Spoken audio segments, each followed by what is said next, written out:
Jadi dari awal saya bilang, ini yang namanya itu bukan iuran keanggotaan, bukan syarat keanggotaan, tidak. Kita sekarang sudah anggota, nggak perlu bayar juga nggak apa-apa. Berarti Indonesia nggak akan bayar. Tapi kalau misalnya kemarin tuh kita mau jadi anggota permanen, ada kontribusi. ada kontribusi 1 miliar itu kan gitu. Bukan kemudian kita sekarang karena belum bayar kita bukan anggota board office loh.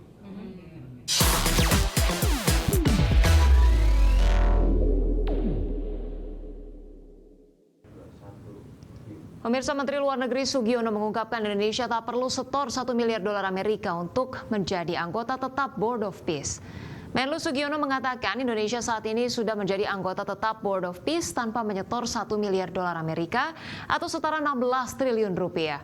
Menurut Sugiono, uang tersebut bukan sebuah iuran wajib atau syarat keanggotaan tetap. Menlu mengatakan kontribusi Indonesia adalah dengan mengirim 8.000 pasukan penjaga keamanan.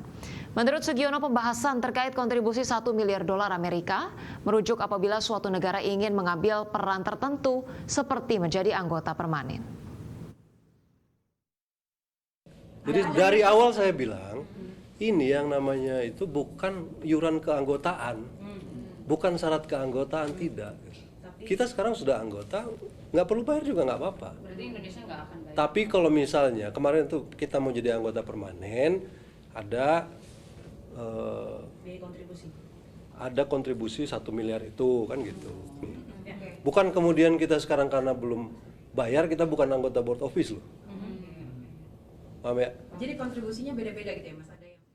Pemirsa, Ketua MPR RI Ahmad Muzani mendukung keputusan pemerintah untuk bergabung dalam Dewan Perdamaian atau Board of Peace. Menurut Muzani, keikutsertaan Indonesia dalam Board of Peace diyakini untuk membantu menyuarakan perdamaian di Palestina. Muzani juga menyebut keikutsertaan Indonesia dalam Board of Peace juga menjadi terobosan untuk meningkatkan citra Indonesia di mata internasional. Langkah ini tidak hanya menunjukkan keberpihakan Indonesia pada Palestina, tetapi juga memperkuat posisi Indonesia di mata dunia.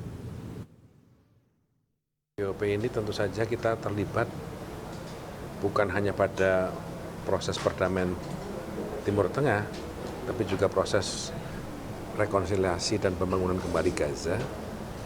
Dan itu saya kira sebuah langkah yang maju dan konkret dari upaya kita memerdekakan bangsa Palestina dari cengkraman Israel. Tentu ini adalah sebuah upaya diplomasi yang luar biasa. Kita bersyukur ada keberanian dalam berdiplomasi dari Presiden Prabowo di bawah pemerintahan beliau. Langkah ini bisa menjadi... Pemirsa, Menteri Energi dan Sumber Daya Mineral Bahlil Lahadalia mengatakan pemerintah membuka peluang impor etanol termasuk dari Amerika Serikat sebagai salah satu upaya pengembangan energi bersih. Bahlil mengatakan opsi impor etanol terbuka selama produksi dalam negeri belum mampu memenuhi kebutuhan nasional.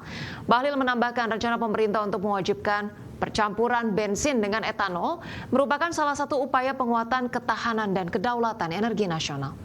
Adapun sebelumnya pemerintah menegaskan komitmen untuk mempercepat implementasi mandatori pencampuran bioetanol secara bertahap. Program ini direncanakan dimulai dengan E5 pada 2028 dan S10 pada 2030 serta diarahkan menuju E20 dengan mempertimbangkan kesiapan produksi, distribusi serta infrastruktur pendukung. Kita akan menerapkan bagian daripada bensin kita akan campur dengan etanol, mandatori. Tujuannya sebenarnya adalah bagaimana menciptakan peluang usaha baru yang ada di Indonesia. Namun sampai dengan produksi kita bisa memenuhi kebutuhan dalam negeri, maka ruang untuk kita melakukan impor boleh saja, termasuk di impor dari Amerika. Sampai dengan kebutuhan produksi kita dalam negeri terpenuhi. Ini paralel aja sebenarnya, paralel aja biasa. Yang berikut kami juga melaporkan bahwa di sini kita juga melakukan komunikasi terhadap ExxonMobil. ExxonMobil ini salah satu perusahaan minyak Amerika Serikat yang sudah 100 tahun lebih yang beroperasi di Indonesia. Dan mereka adalah salah satu penyumbang lifting. Pemirsa, Direktur Utama PT Pertamina Persero Simon Aloysius Mantiri mengatakan perseroan akan menambah kuota impor LPG dari Amerika Serikat hingga 70%. Menurutnya langkah ini sejalan dengan perjanjian tarif dagang atau Agreement on Reciprocal Trade. Simon menjelaskan keputusan penambahan kuota ini untuk menjamin ketahanan energi melalui diversifikasi sumber. Adapun sumber produk migas yang sebelumnya berasal dari Asia Tenggara, Timur Tengah hingga Afrika pun akan dialihkan ke Amerika Serikat untuk memenuhi pasokan dalam negeri. Selain LPG, Pertamina juga ancang-ancang untuk menaikkan impor minyak mentah dari negeri Paman Sam. Sementara untuk produk lainnya, penjajakan masih terus dilakukan dengan sejumlah mitra di negara tersebut. Ia memastikan seluruh proses impor akan dilakukan secara terbuka dan sesuai aturan yang berlaku. Rencana untuk impor energi dari Amerika Serikat antara lain yang pertama adalah teknis yang kami lakukan ini adalah business as usual. Jadi sudah seperti yang kami jalankan selama ini. Yang kami jalankan selama ini tentunya proses ini akan melalui mekanisme tender dan bidding. Jadi tidak ada penunjukan langsung, tetapi seperti biasa mekanisme tender dan bidding yang tentunya terbuka. Kami juga hal berikutnya telah melakukan sosialisasi tentang persyaratan sekaligus prosedur untuk menjadi bagian dari mitra Pertamina. Ini yang terus kami lakukan dengan mitra-mitra yang ada di Amerika Serikat dan tentunya terbuka, transparan. Dan berikutnya yang seperti sudah disampaikan Bapak Menteri SDM. Pemirsa, Otoritas Jasa Keuangan menyatakan akan memberi notasi khusus bagi emiten yang belum memenuhi ketentuan minimum free float 15%, di mana hal ini diyakini akan bermanfaat bagi para investor retail di pasar modal Indonesia.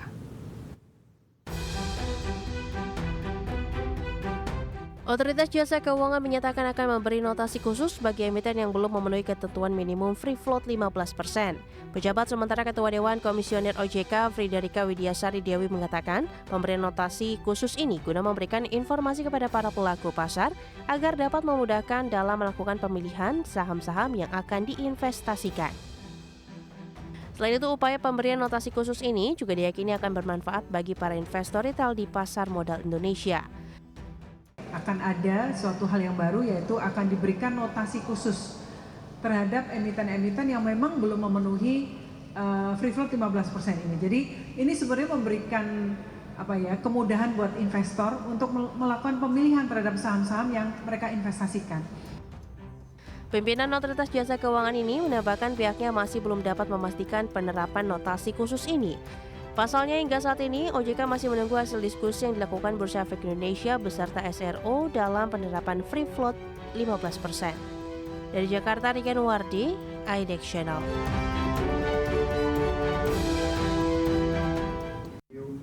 Ekonomi Amerika Serikat tumbuh 1,4% secara tahunan di sepanjang kuartal 4 2025. Realisasi tersebut melambat jika dibandingkan kuartal 3 2025 serta kuartal 4 2024. Amerika Serikat mencatat pertumbuhan ekonomi sebesar 1,4% secara tahunan di kuartal 4 2025. Realisasi pertumbuhan ekonomi Amerika Serikat di kuartal 4 2025 juga melambat jika dibandingkan pertumbuhan produk domestik bruto di kuartal 3 2025 yang sebesar 4,4%. Perlambatan juga terjadi jika dibandingkan dengan kuartal 4 2024 yang mencatatkan pertumbuhan 2,4% year on year. Perlambatan pertumbuhan ini terutama terjadi karena penutupan pemerintahan atau shutdown, serta perlambatan permintaan konsumen. Kedua faktor tersebut telah membebani aktivitas ekonomi nasional pada 3 bulan terakhir di 2025. Adapun belanja konsumen yang menjadi mesin utama perekonomian Amerika Serikat tercatat mengalami perlambatan pertumbuhan pada kuartal 4 2025 menjadi 2,4% secara tahunan dan merupakan pertumbuhan terlemah sejak awal 2025. Rilis data tersebut menggarisbawahi kesenjangan yang semakin besar di berbagai kelompok pendapatan. Dengan rumah tangga berpenghasilan rendah semakin terbebani oleh meningkatnya utang, pasar tenaga kerja yang mendingin, serta dampak kumulatif dari inflasi tinggi selama beberapa tahun. Berbagai sumber ada